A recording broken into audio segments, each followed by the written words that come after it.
There are bands that make songs, and then there are bands that make history. In the hot, humid streets of Jacksonville, Florida, before fame, before fortune, a group of roughneck Southern boys picked up battered guitars and set out to carve their names into the soul of America. They didn't wear fancy suits. They didn't sing polished pop songs. They sang about freedom, pride, pain, and the simple truth of living. Their sound was raw. Their spirit was untamed. Their name? Almost impossible to spell. But once you heard it, you never forgot it. Lynyrd Skynyrd. Lynyrd Skynyrd. This is the story of how a group of scrappy dreamers became Southern legends, how they rose to the top of the world, and how in a single tragic moment, they lost it all. But their spirit, their music, their legacy, that was built to last forever. This is Free Bird Forever, the true story of Lynyrd Skynyrd. It all started with a fight, not a musical jam, not a record deal, not even a handshake. Just a backyard brawl between two boys, Ronnie Van Zant and Bob Burns, in the blue-collar streets of Jacksonville, Florida. Ronnie wasn't your typical dreamer. He didn't grow up picturing himself under stage lights. He grew up picturing himself throwing fastballs in Major League Baseball. But that fight would change everything. After they threw a few punches and wiped the blood from their noses, Ronnie and Bob realized something. They actually liked each other. And maybe, just maybe, they could do more together than tear each other apart. Not long after, Ronnie Van Zant picked up a microphone. Bob Burns sat behind a drum kit, and a few other local kids, Gary Rossington, Alan Collins, and Larry Junstrom, grabbed their guitars and basses. They didn't have much. Old amps, rusty strings, dreams bigger than their hometown. But when they played together, something happened, something different. It was messy. It was loud. It was alive. A new kind of Southern music was being born, a sound that mixed rock, blues, country, and raw human heart. It didn't sound like anything from New York or Los Angeles. It sounded like the South, hot, sweaty, proud, free. At first, they called themselves My Backyard. Later, they bounced between names, the Noble Five, Conqueror Worm, even 1%. But none of them stuck. The real name came from high school. You see, Ronnie and the boys had a gym teacher, a man named Lynyrd Skynyrd. Strict, no nonsense, old school to the bone. He hated long hair, he hated rock music, and he especially hated students like Ronnie and Gary, who lived to break the rules. One day, as a joke, the boys decided to name their band after him. Sorta. They twisted his name just enough to make it their own. Lynyrd Skynyrd. A name that started as a joke became a legend. In the early days, life was rough. The band played anywhere they could. Dive bars, biker joints, high school dances. Sometimes they didn't even get paid. Sometimes they got paid in beer. Sometimes they got kicked out before they even finished a set. But they didn't quit. Because for Ronnie Van Zant and the boys, music wasn't just a hobby. It wasn't about getting rich. It wasn't about being famous. It was about telling the truth of Southern life. Hard work, heartbreak, hell-raising weekends, and chasing dreams. Every power chord, every whiskey-soaked lyric, every scream into a cracked microphone was a love letter to the life they lived and the land they came from. And even though nobody else knew it yet, Lynyrd Skynyrd was just getting started. By the early 70s, Lynyrd Skynyrd was still just a band in search of a break. They played late into the night, sweating under broken neon lights, dodging beer bottles from angry drunks, and hoping, just hoping, that somewhere, someone important might hear them. But in Jacksonville, fame felt a million miles away. What they had, though, was grit. Southern fried, stubborn, unshakable grit. They rehearsed nonstop, literally. Sometimes for 12 hours a day, inside a tiny shack they called the Hell House, a rickety building in the middle of swampland. The Florida heat was brutal. No air conditioning, mosquitoes the size of small birds, guitars going out of tune from the humidity. But Ronnie didn't care. He made them play until their fingers bled. He'd yell, "Again! Again! Play it like your life depends on it." Because, in a way, it did. They weren't chasing fame. They were chasing greatness. And then, fate showed up. One night, while playing a set at a club called Funocchio's in Atlanta, they caught the ear of Al Cooper, a former Blood, Sweat and Tears musician who had played with Bob Dylan and knew real talent when he heard it. At first, Cooper wasn't sure what he was hearing. It was rough, wild, loud, but it was real. Ronnie's voice, gritty, commanding, southern to the bone, cut through the noise like a knife. The twin guitar attack from Gary Rossington and Alan Collins. It was like dueling banjos, but turned up to 11. Cooper saw something rare, authenticity. He signed them to his label, Sounds of the South, and flew them to Atlanta to record their first album. The boys packed into the studio, barely believing it was real. Actual soundboards, real engineers. But when the tapes rolled, they didn't shrink. They roared. In August 1973, the world heard it for the first time. Pronounced Lynyrd Skynyrd, an album title as stubborn as the band itself, hit the shelves. And sitting right there, track 4 on side 2, was the song that would change everything. Free Bird. It didn't sound like anything else on the radio. It started slow, almost tender, with a gentle organ and Ronnie's raspy voice asking, "If I leave here tomorrow, would you still remember me?"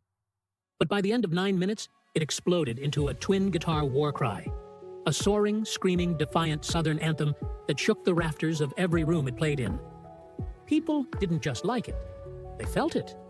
Freebird wasn't just a song, it was a statement, a middle finger to authority, a tear-stained goodbye to lost lovers, a hymn for every lost soul chasing open highways and wide blue skies. The album caught fire. Freebird became the band's first hit. They started getting radio play, bigger gigs, better tours. And it wasn't just Southern folks either. Kids from California, New York, Chicago. They all connected with Skynyrd's raw honesty. The band was invited to open for The Who on their Quadrophenia tour. Ronnie loved telling people, "Yeah, we opened for The Who, and then blew them off the damn stage." Confidence wasn't something Ronnie lacked. Neither was pride in where they came from. They weren't polished like Led Zeppelin. They didn't wear makeup like Kiss. They were rough, sweaty, unfiltered Southern men. And America loved them for it. As the years rolled on, Skynyrd pumped out hit after hit. Gimme 3 Steps, Simple Man, Saturday Night Special, Call Me the Breeze. Each song was a snapshot of Southern life. Guns, fights, heartbreak, Saturday nights full of beer and regret, Sunday mornings full of hope. By 1976, they had become the kings of Southern rock, selling out stadiums, riding private planes, living like outlaws. But with success came trouble. With fame came fortune. And with fortune came chaos. Lynyrd Skynyrd wasn't just a band anymore. They were a traveling circus, a gang of wild-hearted Southern men trying to outrun their own demons in cheap motels, smoky bars, and sold-out arenas. They drank. They fought. They lived every day like it might be their last. Ronnie Van Zant, the leader, wasn't a saint. He could be rough. He could be cruel. But he was also fiercely loyal. Ronnie saw Lynyrd Skynyrd like a family, a rowdy, dysfunctional, beautiful family. There were bruises, broken bottles, black eyes. But there was also laughter, brotherhood, a bond stronger than blood. Yet even as Skynyrd soared, dark clouds gathered. The partying got heavier, the tempers got shorter, the pressure got bigger. Ronnie, deep down, felt it. He wasn't stupid. He knew the band couldn't live like this forever. One night after a show, he told a friend, "I won't live to see 30. He said it with a smirk, but deep inside, a part of him believed it. The fateful day, October 20th, 1977. The fall of 1977 was supposed to be a celebration. Skynyrd had just released their new album, Street Survivors. The cover showed the band standing in flames, a spooky, now infamous photo. They were bigger than ever, selling out massive venues, living the dream they had fought so hard for. But dreams can turn into nightmares faster than you can blink. On October 20th, 1977, the band boarded a small, beat-up Convair CV-240 airplane.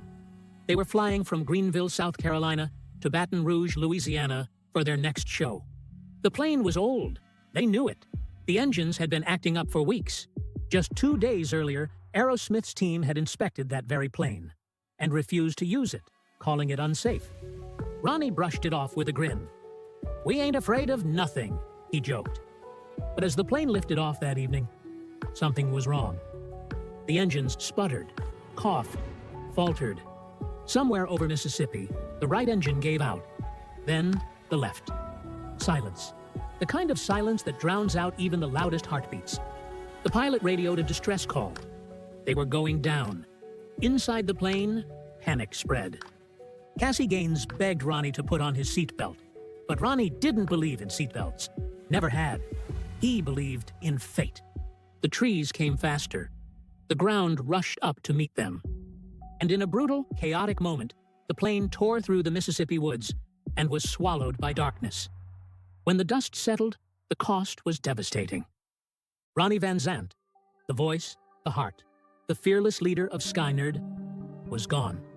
Steve Gaines, the young guitar prodigy, was gone. Cassie Gaines, the shining, soulful voice, was gone. The assistant road manager, Dean Kilpatrick, the pilot and co-pilot, gone. Others survived, but broken. Bones shattered. Bodies battered. Spirits torn apart. It was a moment frozen in time. A knife through the heart of Southern rock. The crash didn't just end lives. It ended an era. In the days after October 20th, 1977, a heavy silence fell across the American South. Skynyrd wasn't just a rock band to them. They were their boys, singing their stories, carrying their pride. People who had never even met Ronnie Van Zant mourned him like they'd lost a brother. Radio DJs wept live on air. Bars across Mississippi and Alabama played Simple Man on repeat until closing time. Grown men sat with heads bowed over beer-stained tables, grieving for the lost sons of Dixie. Funerals were held. Thousands attended. Many more stood outside the services, holding candles and American flags. Ronnie Van Zant was buried in his favorite outfit, his fishing hat, his boots, and a simple black t-shirt with the words, "If I leave here tomorrow, would you still remember me?" And the answer from millions was clear. We will never forget you. Cassie Gaines and Steve Gaines were laid to rest together. Two bright stars, gone far too soon, but now forever part of the southern sky. Meanwhile, survivors wrestled with their own battles. Physical wounds healed slowly, but the emotional scars? They lingered. Gary Rossington later said, "It's like you're walking around, but half of you is still stuck in those woods." Every day, every night, the crash replayed in their minds. The screams, the fear, the guilt of being alive. It wasn't just a tragedy. It was a wound that never fully closed. For a long time, it seemed like the Skynyrd story had ended. The surviving members drifted apart. Some battled addiction, some disappeared into quiet lives. Some tried to make new music, but the magic, the old fire, was too tied to what they had lost. It would have been easy to let it stay buried, to leave Skynyrd as a beautiful, broken memory. But the South doesn't forget. And the South doesn't let its heroes die so easily.